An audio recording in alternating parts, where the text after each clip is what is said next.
हर हर महादेव। तो यह जो त्रयोदशी है विशेष रूप से वो यम दीपदान के लिए भी बहुत महत्वपूर्ण है। और यम दीपदान जो दीपावली के दिनों में हम करते हैं, यहाँ पर वो बात नहीं है। बहुत ही सहज है, बहुत ही सरल विधान है। और ये क्यों है, और ये जो विधान है वह स्वयं यम देवता अर्थात यमराज जी ने ही बताया हुआ है। हालांकि इसमें जब कुछ योग बनते हैं तब इसका विशेष महत्व बढ़ जाता है, और वो सारी चीजें है क्या, वही आज हम बात करेंगे। अगर आपको आज का यह विषय वीडियो पसंद आए, लाइक करें, शेयर करें, चैनल पर नए हो तो सब्सक्राइब कीजिएगा। तो चलिए शुरू करते हैं। तो वैसे तो क्या कहा है कि जिस यह स्कंद पुराण अंतर्गत यह जो त्रयोदशी है, जो आने वाली 3 दिसंबर को जो अमावस्यांत मार्गशीर्ष शुक्ल त्रयोदशी है, अब उस दिन अगर सोमवार, बुधवार और शुक्रवार ना हो तो यहाँ पर क्या कहा है कि सोमवार, बुधवार, बृहस्पति और शुक्रवार ना हो तो यह एक डिटेल्ड पूरा व्रत है।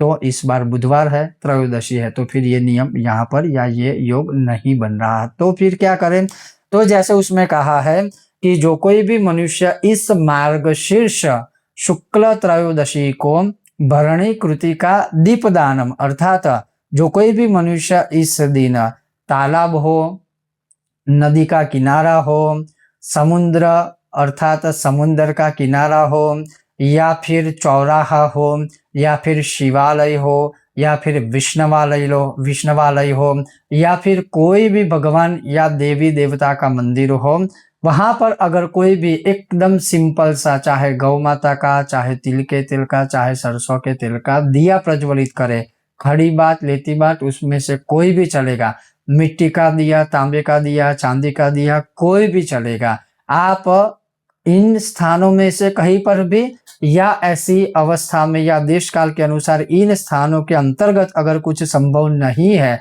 तो फिर आप अपने घर में ही या घर के आंगन के बाहर भी दीप दान कर सकते हो। जो वो आप दिया प्रज्वलित करते हो तो वह जो स्पेशल दिया है वो यम जी के लिए है। और ऐसा करने से क्या कहा है कि लोकपालो धिना क्रूरो रौद्रो घोरा नना शिवम मम प्रसादात सुमुखो ददात्व भय दक्षिणम।